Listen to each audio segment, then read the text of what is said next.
ना तो किसी डॉक्टर ने कोई मेडिकल रिपोर्ट दिखाई, ना तो कोई मेडिकल स्टोर वाला बोला कि नीतीश जी ने उनसे कोई दवाई खरीदी, ना तो किसी अस्पताल ने कहा कि नीतीश कुमार इलाज करवाने आए, ना तो खुद नीतीश कुमार या उनके किसी साथी, दोस्त या कोई रिश्तेदार ने प्रेस कॉन्फ्रेंस बुलाई। फिर ये किसने अफवाह फैलाई कि नीतीश कुमार बीमार हैं? आप या हम जब भी बीमार होते हैं तो डॉक्टर के पास जाते हैं। हम बीमार हैं या नहीं, इसके लिए कई टेस्ट होते हैं। डॉक्टर खुद देखता है, तब जाकर तय होता है कि हमारी बीमारी क्या है। नीतीश कुमार ना तो किसी डॉक्टर के पास गए और ना ही उन्होंने कोई ट्रीटमेंट ली। तो उनके विरोधियों की आंखों में ऐसा कौन सा स्कैनर लगा हुआ है जिसने जांच कर लिया कि नीतीश कुमार का स्वास्थ्य ठीक नहीं है? नीतीश कुमार को बीमार क्यों कहा जा रहा है, सुन लीजिए। चारा चोरी अब हो नहीं पाती, इसलिए नीतीश को बीमार कहते हैं।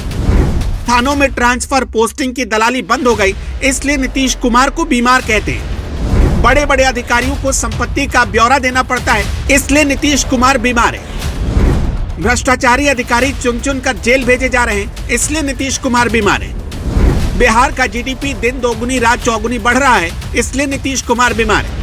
बिहार में उद्योग धंधे लग रहे हैं, इसलिए नीतीश कुमार बीमार है। और सबसे जरूरी बात कि सड़क छाप गुंडों और लुटेरों की दुकान बंद हो गई, कानून व्यवस्था कंट्रोल में है, इसलिए लगता है कि नीतीश कुमार बीमार है। अरे जिनकी दुकान ही इसी पर चलती थी, उनको तो नीतीश कुमार के कामकाज को देखकर वो बीमार लगेंगे ही।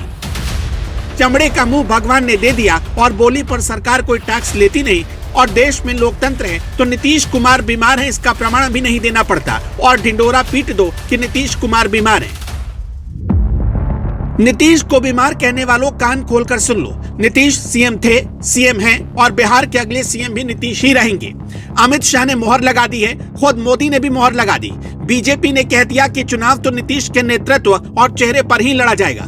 नीतीश कुमार के स्वास्थ्य का हवाला देकर गठबंधन तोड़ने की फिराक में बैठे कुछ लोगों को बीजेपी ने खुद ही बेहोश कर रखा है। और इससे भी हैरान करने वाली बात यह है कि बहती गंगा में हाथ धोने के लिए नीतीश के करीब बैठने वाले कुछ लोग भी लार टपका रहे हैं। बिहार में इसे ही कहते हैं लिबर लिबर करना। नीतीश हल्का सा कुछ करते हैं, तुरंत उनके पास लोग पहुंच जाते हैं, तुरंत उनका हाथ झटकने लगते हैं। उनको पता होता है कि मुख्यमंत्री पर कैमरे का फोकस रहता है, तब भी कुछ ऐसी एक्टिंग करके दिखा देना है ताकि मीडिया वालों को पक्का यकीन हो जाए कि नीतीश कुमार अस्वस्थ हैं। चौधरी बनने के चक्कर में और अपनी चौधराहट दिखाने के चक्कर में फुल मार्क्स वाली एक्टिंग की जाती है। नीतीश के ठीक बगल वाली कुर्सी पर बैठने वाले चौधरी जी तो पहले भी नियुक्ति पत्र बांटने के दौरान ऐसा कर चुके हैं।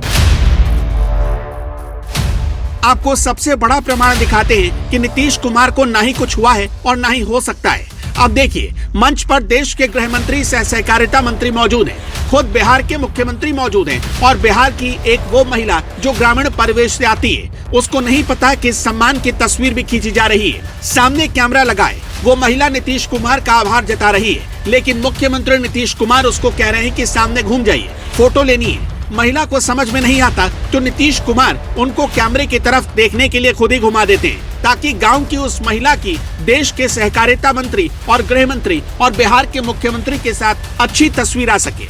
तस्वीर में उसका चेहरा साफ साफ दिख सके ताकि वो अपने गांव को और अपने घर वालों को, अपने बच्चों को ये दिखा सके। नीतीश के हाथ से तीर छूट जाता है तो माहौल बनाने में लग जाते हैं लोग कि नीतीश जी की हालत ठीक नहीं। जैसे इससे पहले तो नीतीश कुमार अर्जुन जैसे धनुर्धर थे, प्रत्यंचा तानते ही सीधे मछली की आंखें भेद देते हो।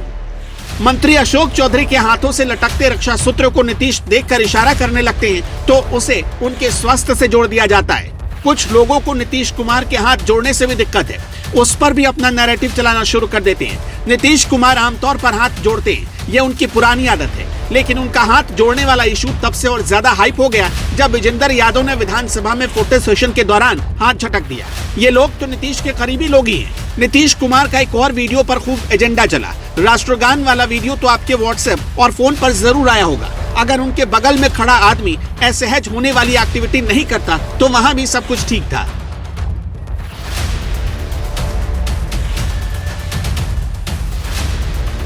नीतीश कुमार ने बिहार को तैयार किया है, 21वीं सदी के हिसाब से तैयार किया है। हो सकता है कि वो ओवर कॉन्फिडेंस में हो और शायद ये कह गए हो कि पहले घूम कर आते हैं। अब आप ही बताइए, सिनेमा हॉल में राष्ट्रगान बजता है तो क्या सारे लोग खड़े हो ही जाते हैं? नहीं ना। एक समुदाय विशेष के लोग तो कुर्सी से तशरीफ हिलाते तक नहीं। ऐसा करने वालों अब बड़े ध्यान से सुन लो। नीतीश कुमार के जिस वीडियो का क्लिप काट कर वायरल कर रहे हो, उसी मंच पर वो अमित शाह के सामने खड़े होकर करीब 25 मिनट तक बोले, एक शब्द भी लाइन से नहीं भटके। तब तुम्हारी आंखों में लगा चश्मा क्या धुंधला हो गया था? रोज कम से कम औसतन 5 सरकारी कार्यक्रमों में जाते हैं नीतीश कुमार, वहां भाषण देते हैं, मीडिया के दर्जनों सवालों का हर दिन जवाब देते हैं, उनका सामना करते हैं। क्या आपको लगता है कि जो इंसान अस्वस्थ है, अच्छे से बोल नहीं पाता, सोच नहीं पाता, वो ऐसा कर लेगा? नहीं ना। इसलिए बिहार के प्यारे नीतीश विरोधियों, नजर और नजरिया दोनों बदलने की जरूरत है। जिस नीतीश कुमार ने बिहार को बनाया और संवारा, उनका अपमान करते हुए या उससे जुड़े बनावटी और एजेंडे वाले वीडियो को देखकर अपना परसेप्शन बनाना बंद करो। परिवार से बढ़कर जिसके लिए बिहार है, वो बिहार का कभी अहित नहीं कर सकता। एक कहावत तो आपने सुनी होगी, बिहार में खूब मशहूर है, हाथी चले बाजार, डैश डैश भौंके हजार। नीतीश कुमार फुल कॉन्फिडेंट है, पहले भी जीत कर आए थे और अब की बार भी जीत कर आएंगे। सिर्फ आएंगे ही नहीं, बल्कि सरकार भी बनाएंगे और अगला मुख्यमंत्री भी बनेंगे। इसलिए वो अशोक चौधरी जैसे दोस्तों से मजाक कर लेते हैं और अमित शाह के सामने एक महिला को कैमरे की तरफ घुमा देते हैं। लेकिन क्या करिएगा, अच्छे ने अच्छा देखा, बुरे ने बुरा।